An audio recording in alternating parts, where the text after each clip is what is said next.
Shalom teman-teman semua, shalom. Selamat tahun baru.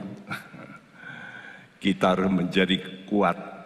Inilah judul tema sepanjang tahun, jadilah kuat. Ya, saya yakin kalau saudara mau menurut Tuhan pasti kuat menghadapi tantangan yang berat. Apapun yang terjadi, masalah apapun, karena ada janji, perkataan Tuhan dan ucapan Tuhan itu tidak pernah akan tidak digenapi. Pasti digenapi. Karena Dia Allah yang Maha Kuasa. Tidak ada yang mustahil bagi Dia. Nah, bagaimana kita bisa menjadi kuat? Inilah perkataan Tuhan. Efesus 6 ayat 10 kita ucapkan bersama-sama 2, 3. Akhirnya hendaklah kamu kuat di dalam Tuhan, di dalam kekuatan kuasa-Nya. Akhirnya. Memang saudaraku, kehidupan orang Kristen itu harus nanti seperti orang bertanding. Yang penting itu pertandingan akhir gimana. Benar tidak, Sku? Mula-mula mungkin menang, tapi kalau akhirnya kalah, ya kalah. Tapi akhirnya, hendaklah kamu kuat. Ini himbauan. Allah tidak pernah memaksa orang, tapi Dia menghimbau. Yuk, mau nggak kamu? Tapi kuat di dalam Tuhan. Nah, Tuhan gambarkan di dalam Tuhan itu seperti kepala dan tubuh. Lihat gambar itu yang kecil. Tuhan Yesus itu kepala, kita ini tubuhnya. Ada yang jadi tangan, ada yang jadi kaki, ya, saudaraku. Dan di dalam kekuatan kuasa-Nya. Nah, ini ada satu kuasa spirit. Ya, tiap orang itu punya namanya jantung. Kalau saudara mau hidup lama, tergantung dari apa? Jantungmu kuat enggak? Benar. Saya ini sudah dikasih tahu dokter Pak Bekti. Pak Bekti ini jantungnya sudah seperti PLN gitu. Ya, ada listriknya yang kurang baik. Artinya sudah tua, ya dia berkata masih bisa bertahan beberapa tahun, tapi sudah merosot. Ya, setiap orang itu ada waktunya. Nah, kuat kalau kita bersekutu. Nah, kalau kita mau menjadi anggota tubuh Kristus, gereja, kita mesti kumpul. Kumpul ini kekuatan, tapi kekuatan yang harus kudus, persekutuan yang kudus. Ya, kenapa? Karena punya dasar firman Tuhan. Dasar firman Tuhan itu tidak lain adalah pribadi Yesus sendiri yang mau menjadi manusia. Karena itu Tuhan berkata, aku akan mendirikan gerejaku di atas batu karang ini. Dan batu karang itu adalah Yesus Kristus, anak Allah yang hidup. Setiap bangunan, sudah lihat gambar inside itu, mesti digali lebih dulu, betul? Ya, ini bangunan di sini sudah dipancang. Ada yang 18 meter, 20 meter, oh ya, wih, dalam ya. Nah, dasar ini menentukan. Dasar ini tidak kelihatan, tapi ini yang menentukan. Makin gedung itu tinggi, dasarnya harus makin dalam. Pohon itu makin tinggi, akarnya mesti makin menggigit ke bawah. Ya. Nah, dasar kita apa? Apakah kokoh? Siapa yang kokoh? Allah. Dia tidak pernah goyah. Saudaraku, karena itu tema khotbah minggu pertama ini adalah kuatkah fondasiku? Saudara mesti tanya sendiri, apakah dasar hidupku ini kuat? nanti menghadapi yang akan datang. Lihat gambar ini, ada gereja dibangun di atas batu begitu. Wah, dah, nggak perlu gali-gali, betul nggak sih? Ya, semua biasa fondasi mesti digali-gali. Tapi kalau di sini sudah batu semua ini, mau digali apanya? Nggak perlu. Nah, kita juga begitu. Itu namanya percaya. Saudara percaya itu saudara mempercayakan. Karena dasarnya ini sudah kokoh. Yesus, dia bangkit dari kematian. Dia bisa mengalahkan maut. Apa yang paling ditakuti manusia? Kematian. Benar tidak? Ya, kita mendengar pandemi ini setiap hari sudah tahu 1 juta orang kena. Hari-hari ini. Ya. Kalau sudah baca koran kemarin dulu, itu 7 hari 7 juta orang kena. Eropa, Belanda lockdown. Indonesia masih bisa ke gereja begini. Di Eropa ini lockdown. Banyak yang kena.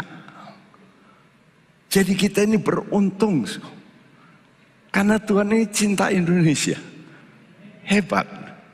Kenapa? Karena ya Tuhan kasih matahari yang lebih kuat. Tiap musim dingin orang takut COVID. Ya, saudara, jadi pertanyaan, kuatkah fondasiku? Mengapa? Kenapa tema ini muncul dalam doa saya? Saya tahu ke depan akan terjadi goncangan-goncangan yang jauh lebih berat. Jadi jangan mengharap setelah pandemi ini beres, semuanya beres. No. Saudara mungkin, masa begitu? Nah, firman Tuhan mengatakan begitu kok. Ya, dan mereka sudah ancar-ancar. Sudah lihat dunia ini sudah di set up oleh si jahat untuk menghancurkan iman. Lihat di gedung PBB sekarang dipasang apa sih? Dipasang satu patung besar yang mengerikan. Ya, bersayap lagi. Dan itu seperti kitab Daniel. Memberitahu akhir zaman ini orang ini makin seperti binatang. Keras. Wow. Saudara kan digiring nanti. Kalau tidak ikut Yesus, opinimu digiring. Mau tidak mau. Jadi Anda pasti nanti harus ngikuti begitu. Karena nanti orang tidak bisa berjual beli. Alkitab menulis tanpa tanda antikris. Wow. Gimana bisa hidup? Tapi jangan takut. Anak Tuhan bisa hidup. Ya, di tengah keadaan kelaparan di Israel, saudara tahu Elia bisa hidup dari mana? Dia disuruh Tuhan ke sungai. Apa yang terjadi? Tiap hari Tuhan kirim roti, daging. Siapa yang ngirim? Burung gagak. Loh, burung gagak itu rakusnya bukan main. Bisa bawa itu makanan. Aneh ya. Makanya saudara itu jangan mikir ketakutan. Percayakan dirimu pada Tuhan. Kita ini sedang seperti orang berlayar menuju tujuan. Seperti Tuhan Yesus ngajak muridnya, yuk naik perahu. Dan mereka berlayar. Tapi oleh karena Yesus nggak diajak ngomong, Yesus tidur. Lalu terjadi apa? Ombak. Wow. Wah, mereka dengan ilmunya, karena mereka ini semua nelayan. Oh, kami bisa. Wah, tambah lama, tambah goyang, masuk air. Mereka mulai ketakutan, mereka mulai bangunkan Yesus. Yesus, ayo bangun. Nah, baru ingat Yesus. Kalau ada masalah, itulah manusia.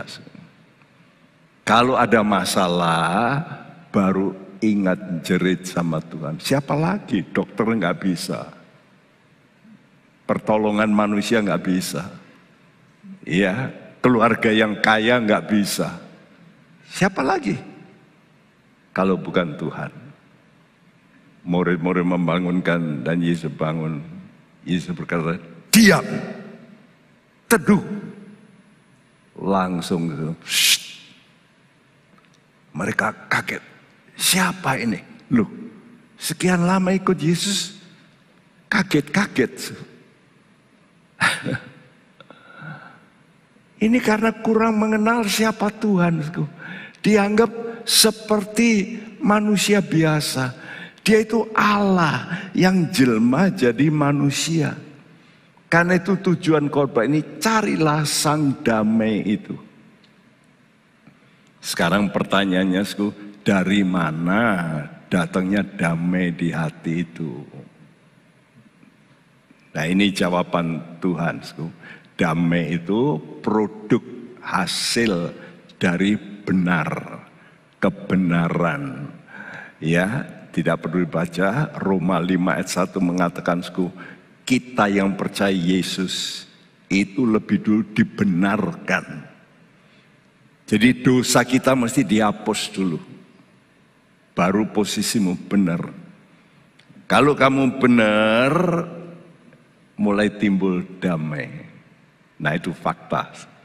Banyak orang kalau sudah percaya Yesus dari kepercayaan-kepercayaan yang salah, lalu dia mulai percaya Yesus, tanda yang pertama bahwa betul dia menerima Yesus, mulai benar hatinya ini ada damai sejahtera.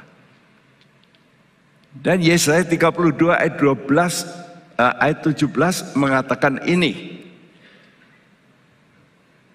Di mana ada kebenaran, di situ akan tumbuh damai sejahtera. Nah, jelas tak? Di mana ada kebenaran, tumbuh damai.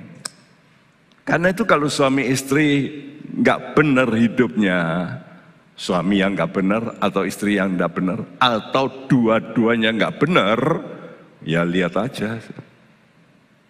Rumah tangga perang Bratayuda.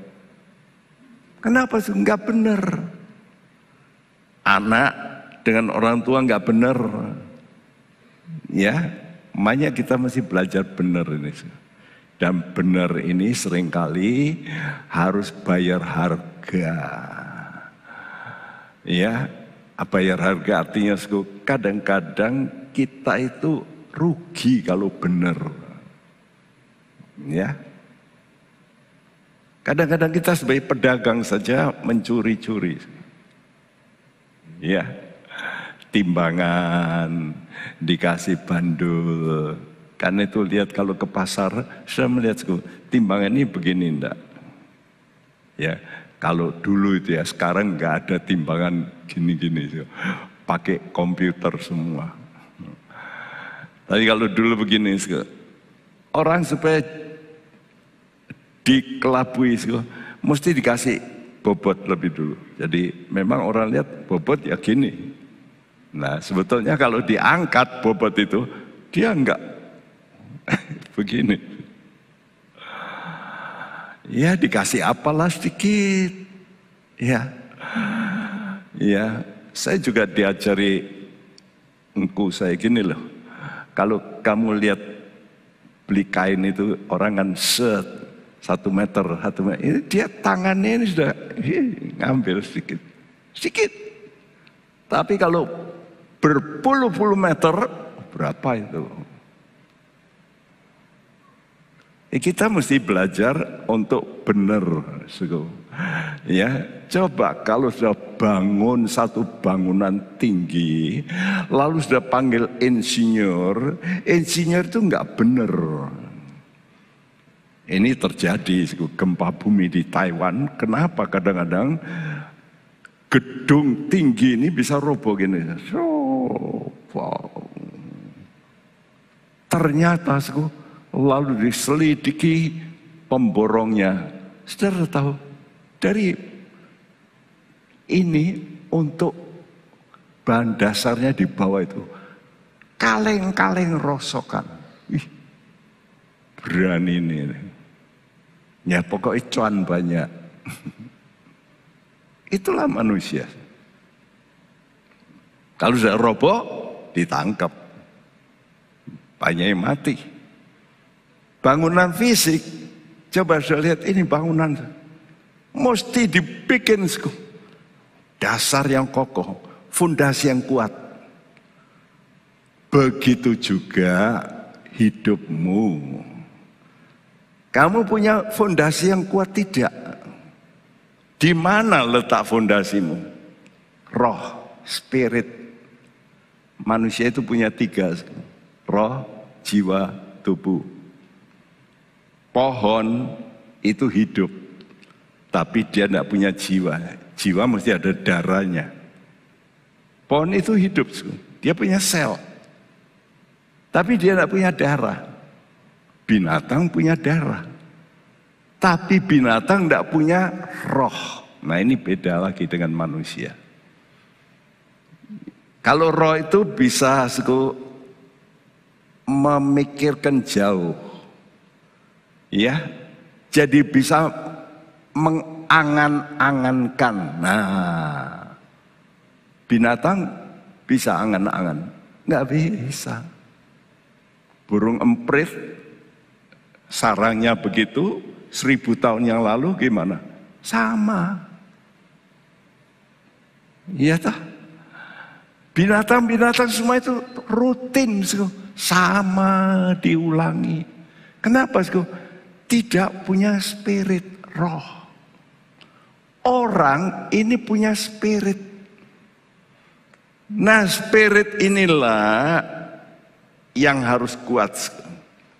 Kalau saudara spiritmu itu lemah, maka spiritmu itu nggak bisa nunjang waktu engkau ada problem. Ya, seperti bangunan yang di atas saya gambarkan fondasi itu mesti dengan perhitungan yang benar. Begitu juga hidup kita, ini rohanisku. Hidup kita mesti punya dasar yang benar. Saudara sekolah dimulai dari mana? SD. Hitungannya 1 tambah 1, 1 kali 5, 10 bagi 2. Ya sah? Nanti terus akar, logaritma, wah itu lebih sukar lagi. Tapi kita belajar di situ. Ya. Nah, Amsal 18 ayat 14 berbunyi ini sudah saya terjemahkan semacam ini. Bacakan. Semangat atau roh seseorang dapat menanggung kelemahannya, tetapi siapa akan memulihkan semangat yang patah? Ya, orang mengerti semangat. Nah, semangat itu roh. Roh seseorang dapat menanggung kelemahannya. Tapi siapa yang dapat memulihkan semangat yang patah? Wah, kalau sudah putus asa, repot. Biasanya kapan sih? Biasanya apa yang dipikirkan nggak jadi. Pacaran pecah, mati aja. Yuk nyemplung di sungai sama-sama. Loh kenapa? Nah sekarang mau nyemplung masuk sungai, nggak mau. Kalau waras, betul? Nah waktu spiritmu lemah, engkau ini bisa nggak waras. Ya. Karena itu betapa pentingnya, saudara mesti mengerti. Manusia itu terdiri dari yang putih ini, yang di dalam roh. Yang merah itu darah itu ya, jiwa. Itu bisa pikiran kita, itu jiwa. Perasaan kita itu jiwa. Kehendak kita itu jiwa. Lalu kita punya tubuh. Nah, tubuh kita ini punya 5 panca indera. Mata, hidung, mulut, kulit, telinga. Nah, ini masuknya ke jiwa kita. Ya, karena itu kalau sudah baca Alkitab, dengar firman, nanti masuk ke jiwamu. Jiwamu ini bisa jadi kuat. Tapi ingat, firman Tuhan itu bukan cuma jiwa, tapi roh. Nah, ini yang dahsyat. Perkataan Tuhan itu roh. Tapi juga perkataan iblis juga roh. Karena itu kalau sudah dengar gosip-gosip, saudara mulai diintimidasi. Timbul apa? Takut, marah, jengkel. Dari mana? Roh, spirit. Ya, saudaraku, kalau spiritmu kuat, maka jiwamu kuat. Kalau jiwamu kuat, tubuhmu sehat. Karena itu dalam 3 Yohanes 1 ayat 2 berkata, ini ada hubungannya antara jiwa dan kesehatan kita. Yuk dibacakan. Saudaraku yang kekasih, aku berdoa semoga engkau baik-baik dan sehat-sehat saja dalam segala sesuatu, sama seperti jiwamu baik-baik saja. Ya, sekarang orang baru mengerti ya betapa pentingnya sehat. Perlu apa? Makanan sehat, vitamin yang sehat. Wah, sekarang orang baru ngerti. Memperhatikan, ya. Sebetulnya di Alkitab sudah ditulis, ini loh yang sehat itu begini. Makanannya mesti banyak buah. Itu Alkitab nulis, makanan Adam Hawa pertama itu apa? Buah dan sayur. Nah, sekarang kalau saudara nggak suka buah, nggak suka sayur, daging terus, lihat aja. Anjing suka sayur nggak? Suka daging? Suka. Jadi apa? Galak. Makanya kalau saudara kok makan daging terus, blood drag-nya tinggi gitu ya. Jadi saudara mesti seimbang ya. Sekarang boleh, saudara boleh, kata Tuhan bolehlah sekarang. Tapi kamu mesti tahu dasar yang aku kasih dasar itu buah dan sayur. Itu memberi fiber ya, serat. Supaya ususmu itu jangan rusak. Ya. Kalau ususmu ini nggak bisa lancar, maka akan keluar polip di usus kita. Lalu jadi apa? Dari cancer. Kalau ada saudara nggak ke belakang beberapa hari, bayangkan apa yang terjadi? Pembusukan. Kalau pembusukan apa yang keluar? Sigat, set, yaitu buah. Kalau kita taruh, keluar apanya? Sigat.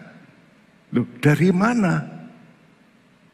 Apa jalan-jalan sigatnya itu masuk? Enggak ya, di dalam. Nah, dalam tubuh kita ini juga banyak bakteri. Ya. Makanya sudah bisa sakit. Tapi kalau sudah makannya betul, bakterinya nggak bisa dikasih makan. Tapi kalau makanan salah, nah itu suka nih bakteri. Ya, saudara, karena itu mulailah hidup dengan roh yang benar. Dari mana saudara bisa rohmu, spiritmu itu benar? Mulailah dengan percaya. Percaya siapa? Yesus. Yesus berkata dalam Yohanes 14, akulah jalan, kebenaran. Aku ini yang benar. Ya, tapi bukan cuma aku, perkataanku juga benar. Kamu harus percaya dan menerima perkataanku dan turutilah perkataanku. Nah, karena itu siapkah saudara menerima nasihat kebenaran? Kenapa saudara datang ke gereja? Ya untuk mendengar nasihat. Tapi banyak orang ke gereja dengar lupa. Tidak dilakukan nasihatnya. Dokter sudah kasih tahu nggak boleh. Kamu ini kolesterolmu tinggi. Nggak boleh makan ini. Makan. Kamu ini diabetes. Wah, sukanya gula. Ya sudah. Cepat apa? Game. Betul? Kita juga begitu. Spirit kita kacau. Kalau kacau itu jengkel, benci, itu kacau. Mana saudara mulai benar itu damai spiritnya. Nah, saudara mau terima nasihat apa enggak? Ini pertanyaannya. Ada seorang yang namanya Joshua. Orang ini siap menerima kebenaran. Waktu dia dengar nasihat Tuhan, lalu juga nasihat hamba Tuhan, Musa. Karena itu Tuhan memakai pendeta-pendeta. Memang ada yang salah. Pendeta salah, ya ada banyak juga. Tapi tidak semua pendeta salah. Ya. Asal pendeta itu betul-betul memberikan firman Tuhan, makanan utama. Ini nasihat Tuhan. Karena itu hamba Tuhan juga mesti dekat sama Tuhan untuk dengar apa ya yang mau dikhotbahkan. Jadi kami ini pendeta-pendeta harus berdoa dulu untuk menyampaikan ini loh. Ya, saya sudah kasih ya draft kepada semua pendeta di tempat kita. Tahun ini kita bicara jadilah kuat. Nah, nanti saya kasih dasar-dasar sebulan. Lalu mereka cari juga. Berdoa. Ya, jadi Joshua ini siap. Kebenaran itu diterima. Ini di atas gunung. Waktu Musa ini mau mati. Tapi dia masih bisa naik gunung. Musa itu waktu ini 120 tahun umurnya. Naik gunung. Dan dia pesan-pesan pada Yosua. Tuhan berkata, aku akan mati. Kamu penggantiku. Dengar ini. Ya. Dan mari kita bacakan Yosua 1 ayat 1 dan 2. Sesudah Musa hamba Tuhan itu mati, berfirmanlah Tuhan kepada Yosua bin Nun, abdi Musa itu demikian. Hambaku Musa telah mati, sebab itu bersiaplah sekarang, seberangilah sungai Yordan ini, engkau dan seluruh bangsa ini menuju negeri yang akan kuberikan kepada mereka, kepada orang Israel itu. Ya, siapa yang suka menurut? Kalau sudah di rumah, siapa yang suka menurut? Ya pembantu. Tengah malam ada tamu. 6, bangun 6, bikin kopi. Terus bangun ngamuk-ngamuk. Aku lagi tidur, kok dibanguni? Boleh begitu? Nggak boleh. Mesti apa? Dengar, nurut. Jadi ini loh, yang penting ini loh. Spirit kita ini mesti spirit kehambaan. Orang kalau makin sombong, makin sulit dengar. Dinasihati, tidak mau. Nah, jadi kalau saudara tidak mau nurut sama firman Tuhan, itu tanda saudara itu tinggi hati, sombong di mata Tuhan. Ya, di sini ada seorang namanya Yosua. Ya, sesudah Musa hamba Tuhan itu mati, berfirmanlah Tuhan kepada Yosua bin Nun, abdi Musa. Jadi waktu dia sebelum menjadi pengganti pimpinan umat. Waktu itu 3-4 juta orang dipimpin Musa. Tanpa logistik. Tanpa. Karena tiap hari Tuhan kirim logistik dari langit. Ya. Dengan tongkat Musa pukul, laut terbelah. Dan Yosua tahu, wah ini pemimpin. Dia lalu apa? Jadi abdi. Abdi itu budak. Budak Musa bawa apa? Pakaian, minuman untuk Musa. Dan orang inilah, anak muda ini. Waktu itu dia ikut naik ke gunung 40 hari. Dia juga ikut bersama Musa berpuasa. Ini jarang ya anak-anak muda itu mau sendiri gitu. Biasanya ingin kumpul terus. Lihat kalau sendiri itu rasanya waduh. Nah itu kelihatan anak-anak muda yang suka bukan menyendiri terus, bukan. Tapi sudah bisa menarik diri. Diam. Dengar nasihat Tuhan. Yosua waktu dia ikut naik gunung 40 hari Musa puasa di sana. Dan Yosua ikut. Kenapa Yosua ini mudah menerima kebenaran? Karena miliki roh kerendahan hati. Saya berkata ini dasar yang terpenting selain percaya. Saudara percaya, tapi kalau hatimu ini terus setelah diberkati terus nyombong, geblak pasti. Pasti. Itu sudah pasti. Dan itu lihat di Alkitab. Orang-orang yang dipakai Tuhan hebat, jatuh. Raja Asa hebat. Dia bisa mengalahkan 1 juta tentara zaman itu. Akhirnya apa? Jatuh. Saul hebat mula-mula. Tapi terus oleh karena iri hati, sombong, jatuh. Jadi percaya saja enggak cukup. Saudara, ini titik yang paling penting ini. Percaya itu gampang, tapi rendah hati itu sulit. Ya. Yosua sebagai abdi Musa diingatkan Tuhan. Setelah Musa mati, lihat itu hambaku Musa. Kenapa Tuhan ngomong begini? Untuk ingatkan Yosua. Yosua, dia pemimpin besar bangsa Israel. 3-4 juta dipimpin oleh dia. Tapi dia tetap mau dengan aku sebagai apa? Hamba. Ini loh, spirit ini harus kita jaga hati-hati.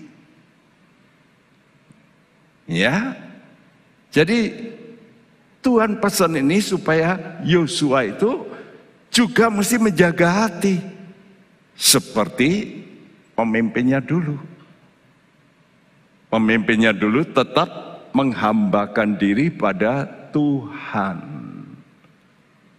Karena itu ini perkataan Tuhan. Yakobus 4 ayat 6 ada kata yang saya gantikan bahasa Indonesia mengasihani, itu saya kurung. Coba dibacakan. Tetapi kasih karunia yang dianugerahkannya kepada kita lebih besar daripada itu. Karena itu ia katakan, Allah menentang orang yang congkak, tetapi memberi anugerah kepada orang yang rendah hati. Ayat ini setelah ayat 5. Ayat 5 bicara tentang dalam spirit kita, tiap kita itu punya roh yang namanya roh iri hati. Siapa yang tidak pernah iri hati? Semua kita ada itu. Ya. Nah biasanya saudara itu karena iri hati, saudara itu menjegal orang. Iri hati orang itu kok cuan banyak. Nah lalu apa? Lalu saudara mulai ambil pegawainya, dibohongi. Ayo ikut aku aja. Tak naik gajinya. Ya mau dong. Benar nggak? Ini sudah terjadi. Ini namanya pembajakan. Ini bukan hanya di dunia bisnis, juga di kalangan orang-orang percaya. Terjadi begitu. Ya, saudaraku, ya kamu tak kasih sekian, masa enggak mau? Mau, ya. Nah, saudaraku, kata Tuhan, kamu nggak perlu iri hati sama orang. Kalau kamu mau hebat, rendahkan diri. Kalau kamu bisa lebih rendah dari orang lain, aku kasih lebih hebat. Karena itu nggak perlu iri hati. Kuncinya di sini. Saudara belajar merendahkan diriku. Dan anugerah terbesar itu Yesus. Allah mau jadi manusia. Ini waduh, habis-habisan nih merendahkan diri. Lahirnya di kandang lagi. Mana ada di antara kita yang lahir di kandang? Nggak ada. Jadi Yesus itu turun terus sampai ke bawah. Karena itu Bapak berkata, aku akan meninggikan Yesus lebih dari semua manusia. Nah karena itu hati-hati. Kalau ada orang nonjol, saudara jangan iri hati. Hati-hati. Ini penyakit semua manusia. Tak luput pendeta juga. Wah kok dia lebih maju. Timbul cemburu. Tuhan kata kalau kamu mau anugerah, kamu rendah hati. Dan Yesus itu kebenaran ini, firman ini. Sebab itu yang percaya dan menerima Yesus sebagai Allah yang benar, maka pertama damai dalam hatinya. Ini yang pertama. Jadi karena itu saudara mesti suka baca Alkitab. Oh mesti gini. Kalau aku salah, apa? Ngakulah. Orang kalau nggak rendah hati, nggak mau ngaku. Sudah salah, sudah utang, sombong. Ini fakta. Ya, kawan kerja saya yang terbaik, dia berkata, saya ini ngutangi Pak Bekti, saya tagih, saya dimaki-maki. Lu bayangin. Orang yang ngutangi dimaki-maki. Ada di dunia bisnis. Saya dengan ibu pernah ngalami, nolongi, ya, tapi janjinya sekian bulan ini, setelah lewat, karena dia berkata nanti kalau hari raya itu saya bisa, cuan banyak. Nanti ya tak bayar setelah hari raya. Setelah hari raya, kok diem aja. Sehari, seminggu kok diem aja. Ya 2 minggu kok diem aja. Sebulan kok diem aja. Ya kita tanya kok. Ngamuk. Wah, saya berkata, wah persis perkataan Tuhan nih. Jadi pertama, saudara mesti apa? Benar. Benar dari mana? Dari perkataan Tuhan. Terima. Yang kedua, kalau mau benar, ngomong yang benar. Karena omonganmu itu dahsyat. Tuhan kata mati hidup di lidah. Siapa yang suka ngomong benar, nanti dia petik hasilnya. 1 Petrus 3 ayat 10 dan 11 berkata, siapa yang mau mencintai hidup dan mau melihat hari-hari baik, Ia harus menjaga lidahnya terhadap yang jahat dan bibirnya terhadap ucapan-ucapan yang menipu. Ia harus menjauhi yang jahat dan melakukan yang baik. Ia harus mencari perdamaian dan berusaha mendapatkannya. Siapa mau mencintai hidup? Saudara mau hidup enggak? Dan mau melihat hari baik di depanmu. Jangan sampai nanti setelah tua harimu enggak baik. Lebih baik enggak baik lalu jadi baik, betul enggak? Tapi lebih baik, baik terus, lebih baik, makin baik. Nah itu paling baik. Sudah masih menjaga apa? Siapa mencintai hidup dan melihat hari-hari baik. Kita kan enggak tahu ya di depan kita, hari depan kita. Tapi kalau sudah mempercayai pada Tuhan, pasti baik. Karena itu kata Tuhan apa? Ini loh, lidah, bibir, mulut, jaga. Jaga apa? Cari perdamaian. Nah, perdamaian, kalau namanya perdamaian mesti berapa orang? Minimal 2 orang. Kalau sudah kelompok sama kelompok, ya suku dengan suku, berdamailah suku itu. Negara dengan negara, damailah. Ya. Dulu orang suka berdamai untuk memerangi. Itu di mana-mana dulu, merger kekuatan untuk apa? Untuk menghantam yang lain. Loh itu bukan damai itu. Ya, damai untuk ini tapi musuhan untuk yang lain. Karena itu dunia ini terus bergulir, kerajaan demi kerajaan runtuh dari dulu. Kalau saya membaca, waduh, ada satu kerajaan yang paling kejam di dunia ini, namanya kerajaan Assyria. Asyur. Wah, kalau saya baca itu mengerikan. Orang kalau sudah ditawan, lobangi aja hidungnya, jos, kasih tali, ratusan geret satu orang. Lah gimana sih? Kalau digeret hidungnya itu pakai tali, nurut enggak? Goyang sedikit gimana? Ya sakit. Saya lihat gambar-gambar orang ditusuk dari anus ya. Pakai bambu tajam, kayu tajam, shroot, sampai kepala, tancapkan, jok, supaya musuhnya takut. Assyria. Nah, roh Assyria ini sering ditulis di Yesaya. Itu bayangan antikris. Jelas itu.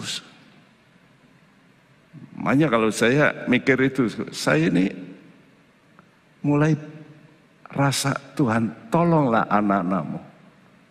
Mbok ya sungguh-sungguh ini sudah dekat ini loh, di depan mata ini. Ya. Karena itu hubungan kita dalam suasana damai, itu karena apa? Pertama, perkataanmu mesti benar dengan Tuhan. Supaya engkau damai dengan yang maha kuasa. Yang kedua, perkataanmu benar dengan sesamamu. Jangan suka ngapusin, bohongin. Ya, karena cuan. Jangan. Nanti hubunganmu dengan sesamamu retak pasti. Kongsi-kongsi, lalu ngapusin.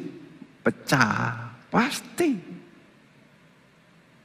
Karena itu masih jaga hubungan kita dengan Tuhan sebagai kepala, Kristus itu kepala, dan hubungan dengan sesama jemaat Tuhan. Karena itu di gereja, kalau ada pertengkaran selesaikan. Kalau nggak bisa, datang kepada kami, pendeta-pendeta banyak, bukan hanya Pak Bekti, banyak di sini sekarang konselor mendamaikan.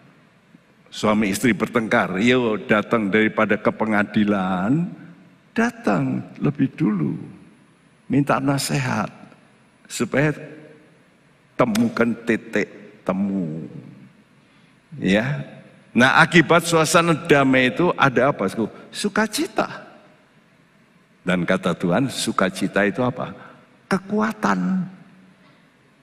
Engkau bisa kuat kalau punya sukacita. Karena itu ini loh, ucapan kita ini loh. Hati-hati. Karena itu Yosua diperingatkan oleh Tuhan seperti ini. Supaya mulutnya ini hati-hati. Supaya kuat. Yosua 1 ayat 7 dan 8. Hanya kuatkan dan teguhkanlah hatimu dengan sungguh-sungguh. Bertindaklah hati-hati sesuai dengan seluruh hukum yang telah diperintahkan kepadamu oleh hambaku Musa.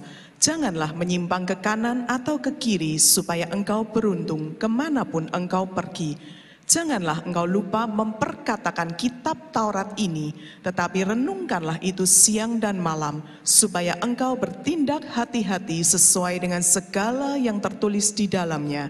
Sebab dengan demikian perjalananmu akan berhasil dan engkau akan beruntung. Sebab dengan demikian perjalananmu tahun ini akan berhasil dan akan beruntung, bukan buntung. Tapi beruntung, amin. Tahun ini tahun di mana sudah nanti bisa beruntung, amin. Gimana bisa? Kuatkan, teguhkan. Jangan lupa memperkatakan yang benar. Jaga mulut. Karena itu terakhir Tuhan itu pembela orang benar. Ya, hatimu kuat kalau Allah yang berjuang bagi kamu. Jadi bukan kamu sendiri. Ada Tuhan yang di dalammu ini yang lebih besar, yang akan berjuang untuk kamu. Ya. Karena itu nama Yakob itu diubah oleh Tuhan Israel. Apa itu Israel? Allah berjuang. God fights. Wow.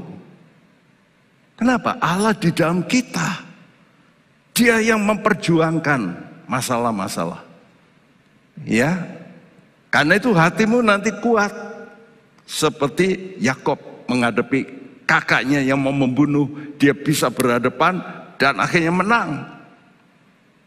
Nah, selain Allah berjuang, kita perlu kadang-kadang mendengar perkataan dari orang. Ya, saya tuliskan ini perkataan kebenaran dari umat. Jadi ada yang menyaksikan seperti Yosua.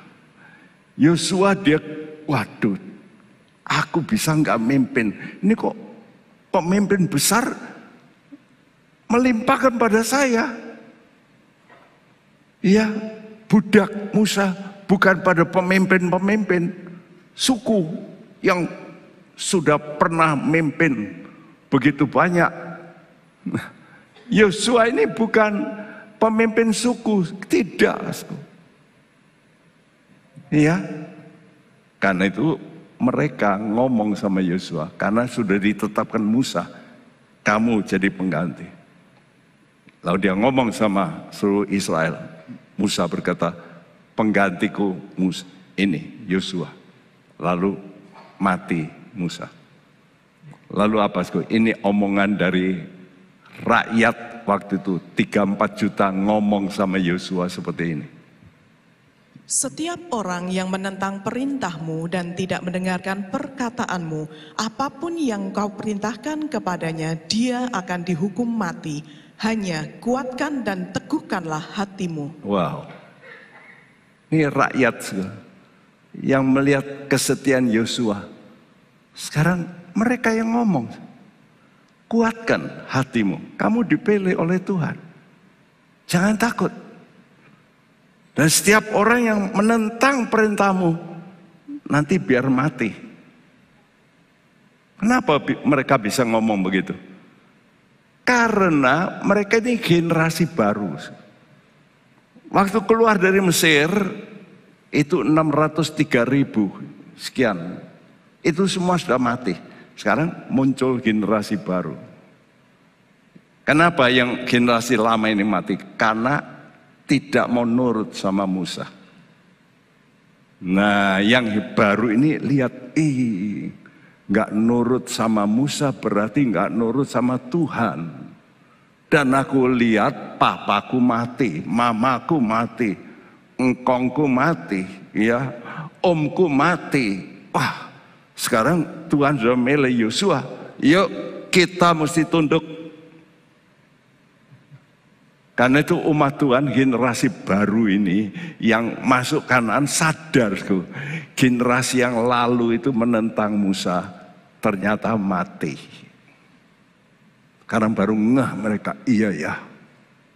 Kenapa Tuhan kalau sudah menetapkan dia, kenapa kita nggak mau nurut? Nah, suara umat ini didengar oleh Yosua.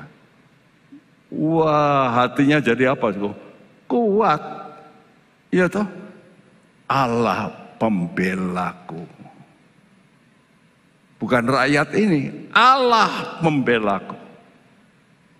Saudara mesti tahun ini mesti seperti itu. Aku nggak takut dengan masalah, karena Tuhan yang aku sembah jauh lebih besar, dan Dia ada di dalamku. Mari kita nyanyikan pujian tadi. Ya, Dia terlebih besar. Dia terlebih besar.